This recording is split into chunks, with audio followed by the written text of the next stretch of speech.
రెండు గ్రూపుల నడుమ కొట్లాట అవుతుంది. ఓ దిక్కు 20 మంది, ఇంకో దిక్కు 10 మందే ఉంటే బలమున్నోళ్ళే గెలుస్తారు, తయ్యిన ఆడతారు, అందరిని ఆడిస్తారు. ఒకళ్ళ ఆళ్ళకిళ్ళకు జరంత అటు ఇటుగా బలగం ఉందనుకో, ఇక ఎట్లుంటది, తగ్గఫర్ నడుస్తుంది.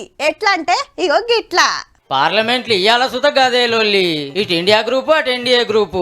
ఓట్ల మిషన్లతోటి గోల్మాల్ జరుగుతుంది. మాకు ఉత్తరప్రదేశ్ లో 80కి 80 సీట్లు వచ్చినా నమ్మం, ఈవీఎంలు తీసేయాల్సిందే అనుకొచ్చిండు ఎస్పీ అధ్యక్షుడు అఖిలేష్ యాదవ్ సారు. ईवीएम पे मुझे कल भी भरोसा नहीं था, आज भी नहीं भरोसा। मैं 80 की 80 सीट जीत जाऊं तब भी नहीं भरोसा। और मैंने अपने चुनाव में कहा था अध्यक्ष महोदय, ఈ తాపకు 400 సీట్లు వస్తాయని బీజేపీ మురిసిందని టీఎంసీ ఎంపీ కళ్యాణ్ సార్ గిట్ల ఎడ్డిచ్చిండు.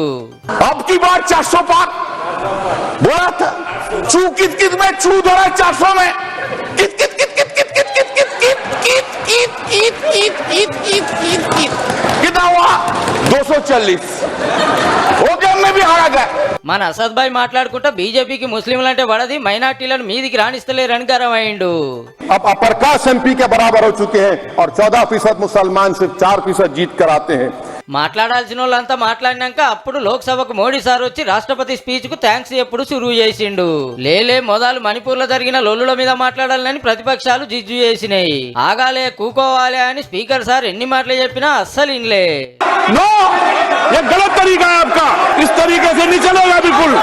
ఈ గడబడ్లనే నడిచింది మోడీ సార్ స్పీచ్ అంతా. 25 కోట్ల మందిని పేదరికంకెళ్లి బయటపడేసినాం, దేశాన్ని మస్తు డెవలప్ చేసినాం, అందుకే 3వ పారి గెలిచినాం అనుకొచ్చిండు. ఎన్ని అబద్ధాలు ప్రచారం చేసినా కాంగ్రెస్ పార్టీకి 99 సీట్లే వచ్చినాయని ఎడ్డిచ్చిండు.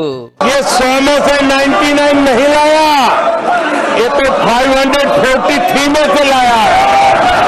నిన్నో పిల్లగాడు సభలో ఏడ్చినట్టే మాట్లాడిండు. శివుని ఫోటో తెచ్చుడు కరెక్ట్ కాదని రాహుల్ సార్ గురించి అన్నాడు. हिंदू हिंसक होता है, ये है आपका संस्कार।